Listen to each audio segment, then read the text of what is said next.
Good morning from the Worland office of Richard Realty. I'm Ann Brock, And I'm Amy Baugh. and we're here to give you the Washakie Wednesday update on local real estate and happenings around Washakie County. Awesome. So last weekend we talked about cleaning up your home, decluttering, doing some touch-up paint or any small repairs that need to be done before you get ready to list. So what is next? Well, while you're doing that, we are going to be prepping a market analysis for you. It is what's called a CMA, or a comparative market analysis.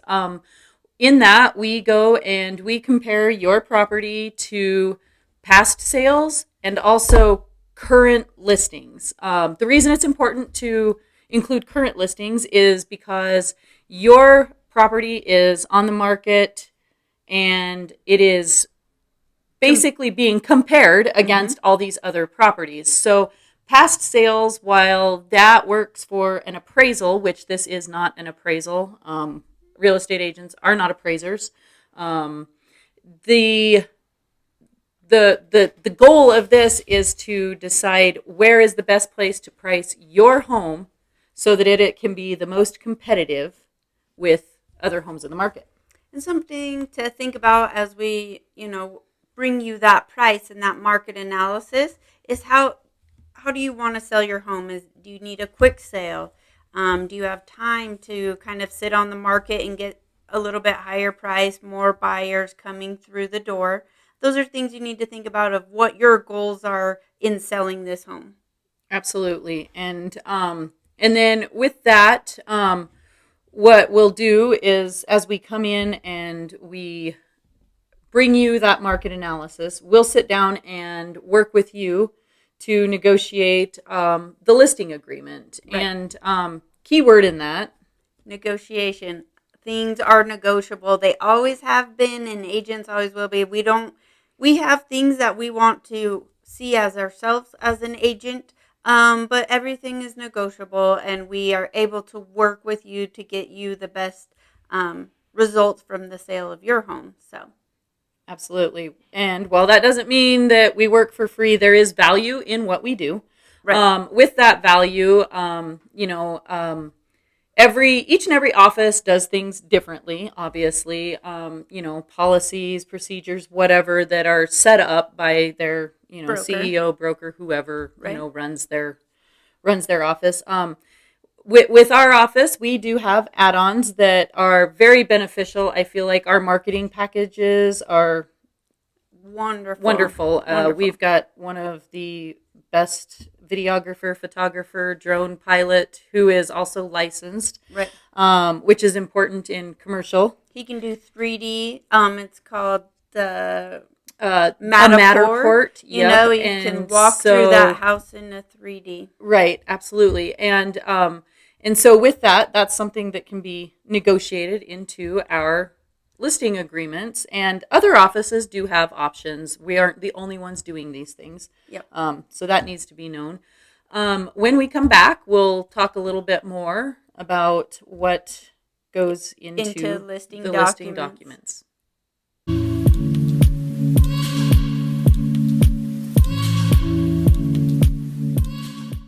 All right, welcome back.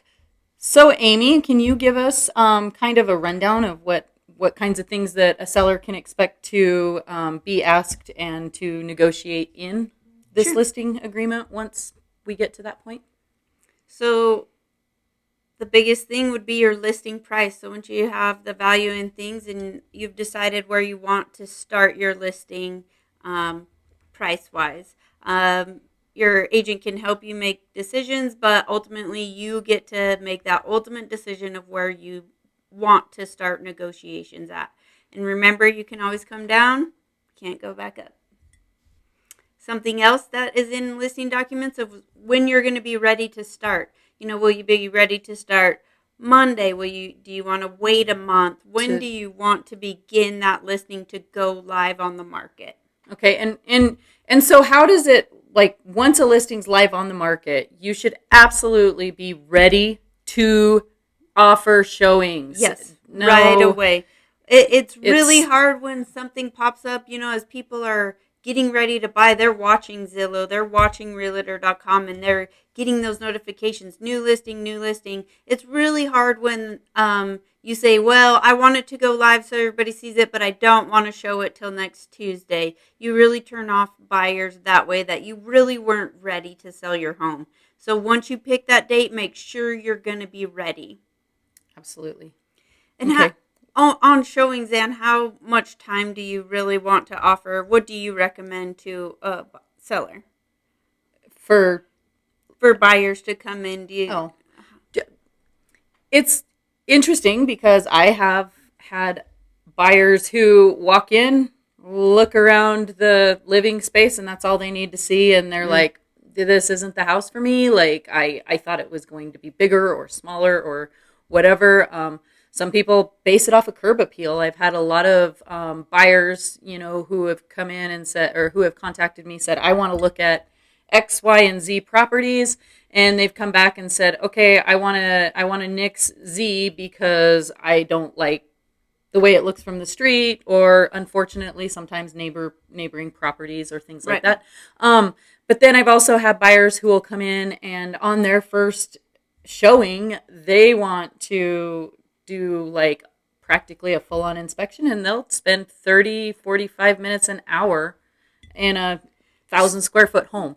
So minimum prepare for at least 15, 20 minutes up to an hour showing. So when you are preparing for that, if you have pets, you have a dog, you have a cat, make sure you're ready for that pet to go somewhere that, that's not going to be in the way of those showings, whether quick or taking longer. Right. And dogs especially. Cats, they don't care.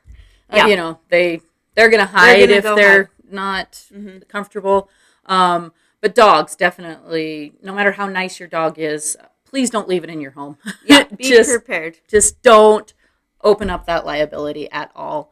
One thing I would say, if you are the one that is going to unlock the home, if you didn't leave your agent a key or a lockbox, turn the lights on, open the curtains, make that home as open, inviting, and welcoming as you can to every buyer.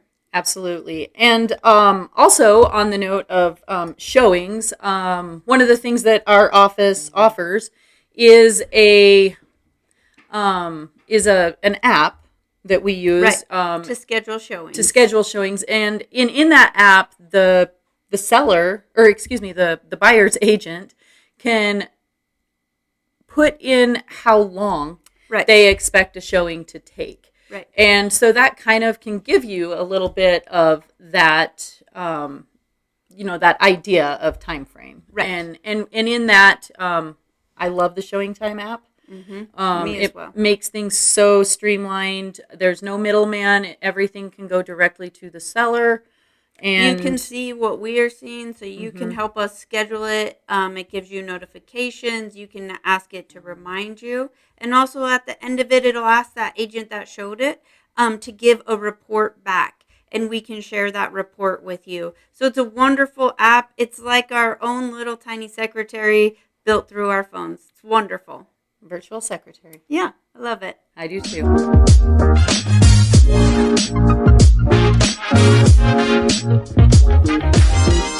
Welcome back. Okay, so we got off on a little bit of a tangent about how wonderful our Showing Time app is. It's okay.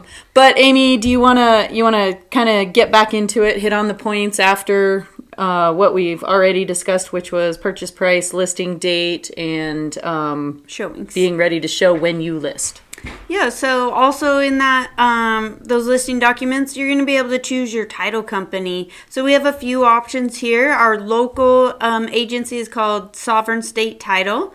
You also have First American out of Cody, I believe, that will come down. They do, yes. And then we also have Bitter Creek. Yes. And she is more of a mobile title company, so we can accommodate her. She will come anywhere to do your closings. So that title company, what all do they offer? So they're going to run a title search, make sure that everything's free and clear, all payments have been made at closing for any kind of mortgage, any kind of liens. There are multiple types of liens. Some of them not so good. Some of them are the great ones, like your mortgage. And they research that and ensure that when the buyer takes title, that nothing's going to surprise them down the road. Right. As far as pricing, I think they're all pretty competitive. Like most all title insurances are pretty close to the same cost. Where you're going to run into the discrepancy maybe in pricing and stuff might be what they charge for the actual title insurance. No, not the insurance, but the actual closing fee. Oh, okay. Sorry, I led you the wrong way there. But yeah, with the closing fee, what they charge to facilitate the actual closing. Okay. They mostly are between $400 and $600 for the closing fee, typically. And that's usually split evenly between the buyer and seller. And this is something that goes into the listing agreement. Yeah, so you can choose it, and it can be negotiated also in the purchase contract. So it's just something to be aware of that is going to come up. It's a small thing. It's not something that you want to fight on a lot. It has to happen. You have to have that title commitment, and that title company also is going to prepare your documents at the end to close. Mm-hmm. And so you're going to pay one way or the other. You just can't get away from it. So it's $400 to $600 split equally. Sometimes maybe you have to pay it all. Either way.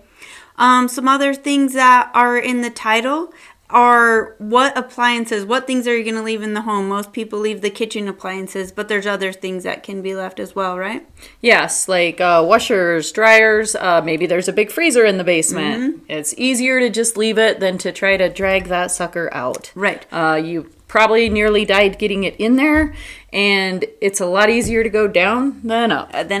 So some people also, as they come through your home, they might love your couch. So those are things to be conscious of. Maybe they want to negotiate and take your couch or something and include it, but make sure you know what you're truly wanting to sell. Fridge, stove, those types of things. Right. And are there any things that you might list as an exclusion? Something that doesn't go with the house, but a buyer coming in may be led to believe stays? I say if you have a favorite chandelier or something that was put on... Attached to the wall, take it off. Fix the hole, put something else up there, because that will be the first thing the buyer falls in love with, is the one chandelier you wanted to take. Right. And our broker has kind of said to us, when you're thinking about what is considered personal property in a home, now this chandelier, it will not fit into this because it is attached. But if you were to take your home, remove the roof, turn it upside down, what will fall out? That is all your personal property. So if any of it's going to be left, list it. If anything that doesn't fall out is not being left, then you need to disclose that.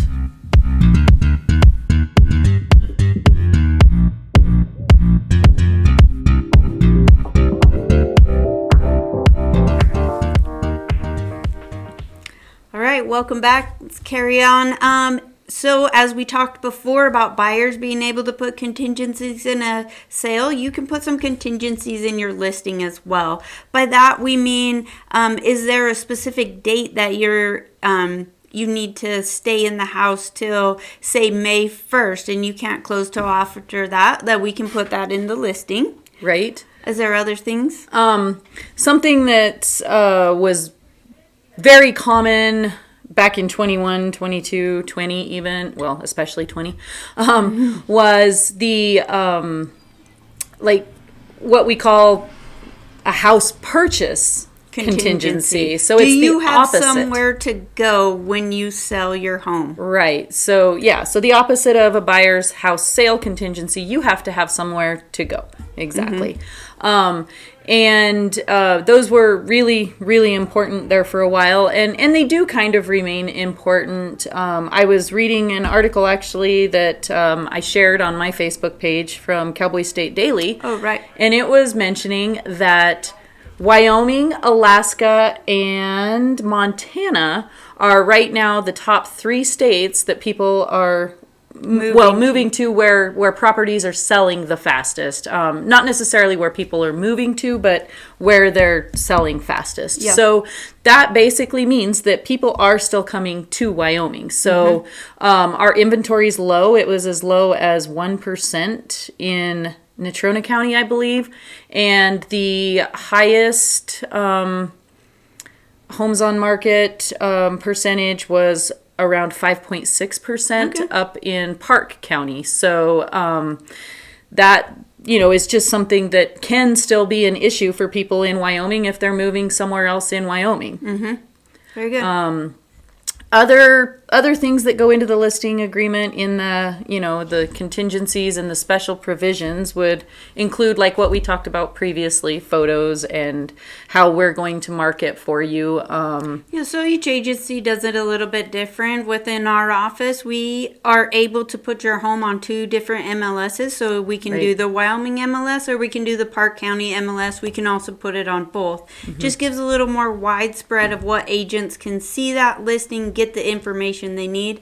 Also, remember, it also goes to Zillow automatically. We don't do that. It just picks it up. Realtor.com picks it up. So really anybody anywhere can see your listing. Sometimes we can do different things.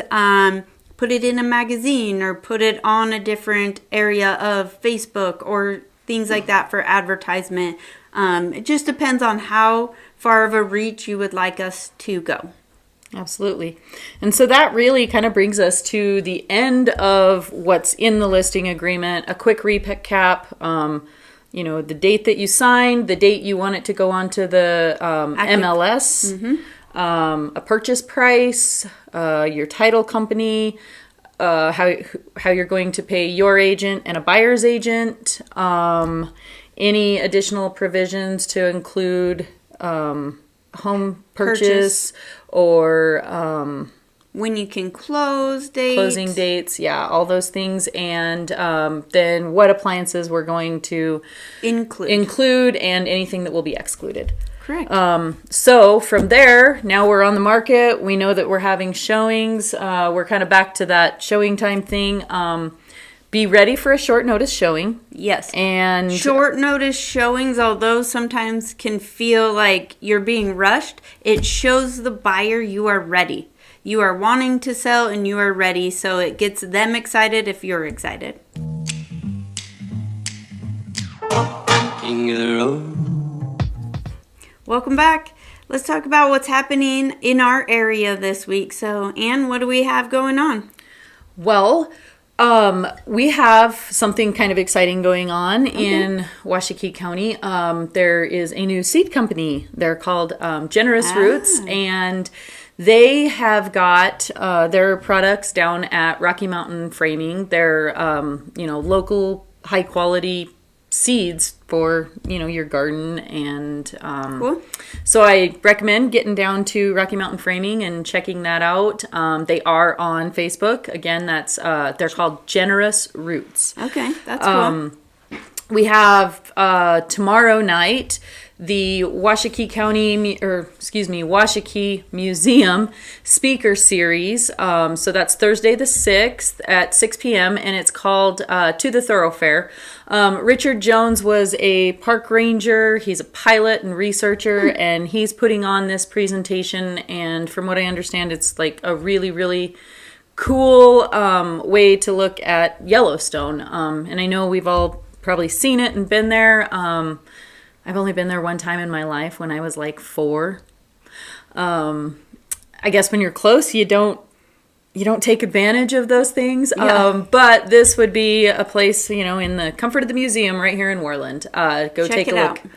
And also we have, this is not happening in Washakie County, but I am very excited about this. Again, back to my, love of live music, and we have the band Lemon, which is I love them. I know, right? Liam and Lane Jordan and Matthew and Nicholas Blute, LLMN, pronounced Lemon. They will be up in Billings at the Craft Local, opening for a local band up there called Fracture.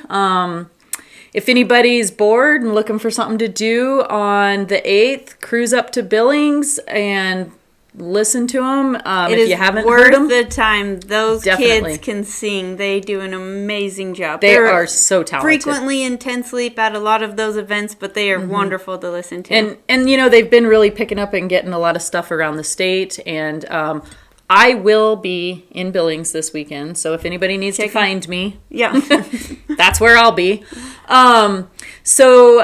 Another thing that's going on, I saw that the Worland Aquatic Center is really kind of getting some events going. I saw that they have kettlebell classes, so they have those Mondays at 6 a.m., Wednesday at 10 a.m. and Friday, again, they've added another class at 6 a.m. So back to those New Year's resolutions. Right. If you were going to work out, here's an opportunity to kind of change your routine. If you feel like the first 2 months you weren't getting what you wanted, go to the aquatic center and check out their kettlebell. Check out the kettlebells. So we also have another music event. It's not here in Washakie County either, but neighboring. I mean, it's nice to visit and get out of town. A gentleman by the name of Brian Elijah Smith will be playing at the William H. Malloy Auditorium over in Thermopolis. Oh, okay. And that'll be next week on Friday, the 14th at 7 p.m. I saw the chamber in Hot Springs County as the contact for that. There's an event on Facebook. You can, Google it or whatever. It should be very, very good. I did go and take a listen, and I really enjoyed the music. Cool. And for our final event that we have coming up, this one again is not this week. It's 2 weeks out, but I think it's worth mentioning as well. Get it on your calendar. Yes, Jay's Giants has the giant. Yes, the giant pumpkin growing season kickoff is Sunday the 16th. So he's definitely worth going and listening to. Jay grows big pumpkins, like 1,000+ pound pumpkins, and he can teach you all his ways and tricks and tips of how to get your pumpkin to grow as big as possible. Yes, and that's something, I really, really enjoy listening to people nerd out. Yeah. What are you passionate about? Yes, and I love that while it is like the growing is competitive, how open and willing to share that Jay is on, all of his procedures and tips and tricks, and nothing's a secret with Jay, and I really enjoy that. I'll give a shout out to Jay too. He's one of our biggest community supporters. So as we support him growing giant pumpkins, because he puts on an amazing event towards the fall season, he is also one of our biggest supporters in this community and will be at a lot of these events that we talk about. So go support him and check it out. Absolutely. All right, that's it for our Community events. And hold tight, and we'll be back with sports.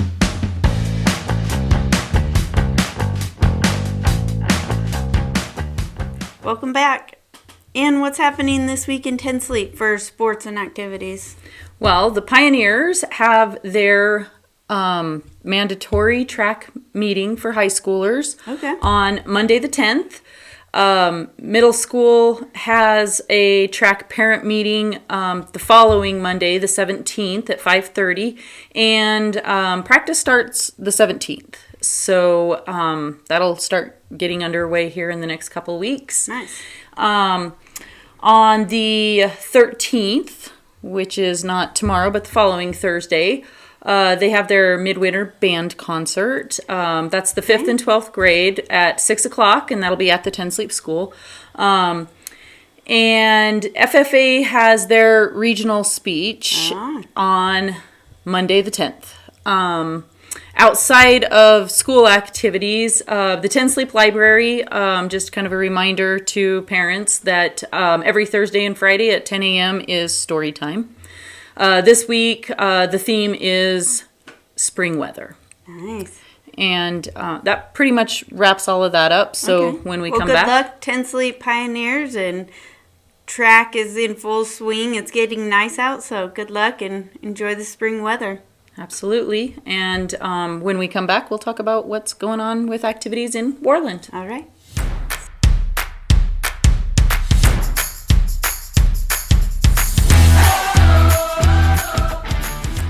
All right, welcome back. It's time for our school and sports events. Okay. What have you got for us, Amy? So I want to give a shout out to our wrestlers. They were in Casper this weekend doing their state championship, and we had some great competition. Our kids did wonderful. So we had 4 kids place from our high school. Very nice.